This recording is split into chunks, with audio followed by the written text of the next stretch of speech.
for you from Liliana. Tommy! Are you Flynn still alive? Just tell me what you want. You are going to help me take down the Marquez cartel. And tell Ortega that he needs to kill Shanti and Tommy Egan. Fuck you. Marquez cartel. Should have known they'd come for us when Claudia survived. You mad dog, right? Who asked? Man, this was done. Shorty that killed my nephew, I need him dead. Now, you gotta wait. Fuck it. Get rid of the problems to kill the bad. Now, if Tommy would have handled this like I asked him, we wouldn't be in this fucking position. It's a nice ride, man. Get the fuck in the car. What? Diamond sent me. All right? I got a job for you. Get the fuck in the car, nigga. About time.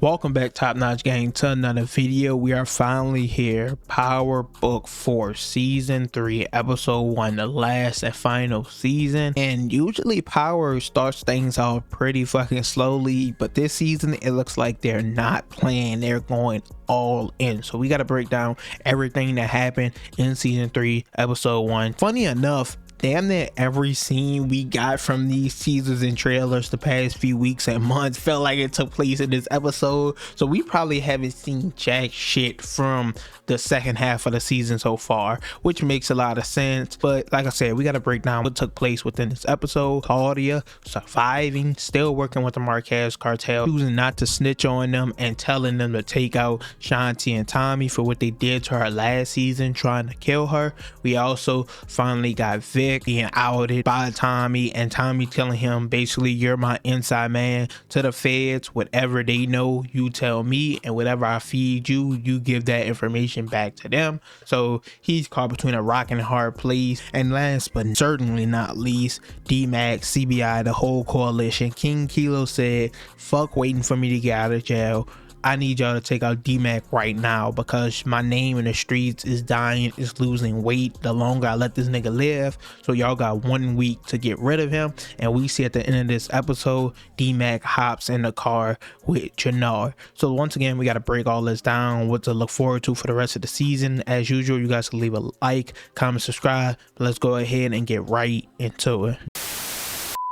Now we can start with Claudia and her survival, because I kind of predicted this. I mean, Power, if they don't show you the body until further notice, they're alive. And I pointed this out so long ago, but that this season took so long to come out, like it got lost in the shuffle of all the other Power shows that I forgot to even re-mention this. But I made a video so long ago talking about, of course, Lauren and Book Ghost, how they didn't show her body, her dead. Obviously Kanan escaping the fire that Ghost left them in the original Power. But the one that closely resembles this is obviously Lobos from In Jail. He got shanked too, and they threw the card on him, everything like that, and he ended up surviving as well. And I said if they didn't directly show or say that Claudia was dead at the end of the season, it's because they wanted to keep her alive, which makes a lot of sense to keep the tension around the story, everything like that.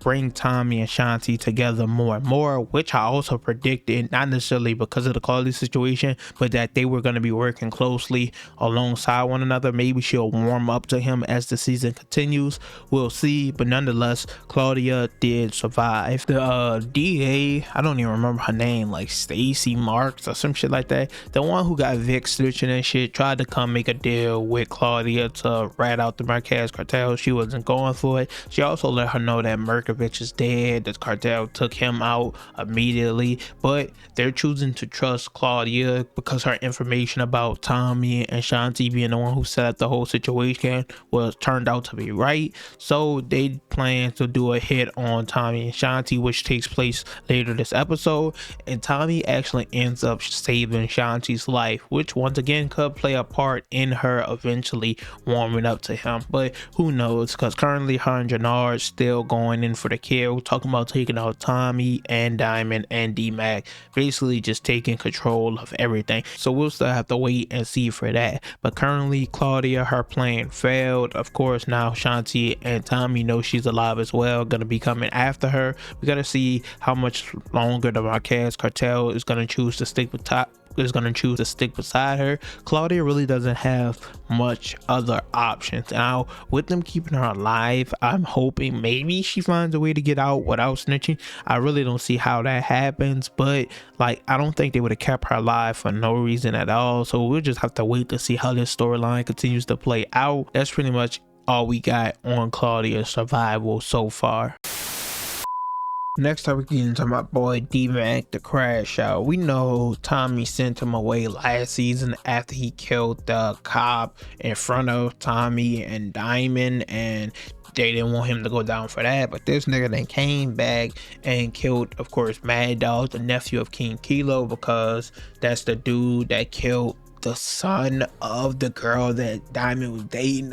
I just said a lot right there, but he went and killed Mad Dog. King Kilo got word, and of course Diamond and Jenard want to protect the coalition, so they decide to agree with King Kilo to give up Dmac so that the coalition can survive. Now, of course, Tommy at this current point still doesn't know about this, so they're waiting for King Kilo to get out so he could do the job. But King Kilo decides that he doesn't want to wait to get out. He wants Jenard and them to handle the problem right fucking now. Jenard brings this information back to Shanti, and she tells him basically, let Diamond and Tommy continue to protect him, and then they'll have King Kilo take out both of them instead, and they could take the top spot. And asks Jenard, is he still okay with taking out Diamond? And Jenard say, yeah, it's cool, it's whatever. But when Jenard goes to tell Diamond that King Kilo wants Dmac gone now, to his surprise, Diamond said, go ahead and do it. Do what we gotta do, protect the coalition. We gotta get this money. It is what it is. Tommy should have handled the situation in the first place. So now that he sees that Diamond and Tommy aren't on the same page, he can't really get Kilo to take both of them out. He has to go eliminate Dmac. He also lets Diamond know that Maria and Tommy are fucking around with each other in the whole Miguel situation. We'll get to that later in this video, but he is the one who tells Diamond that information.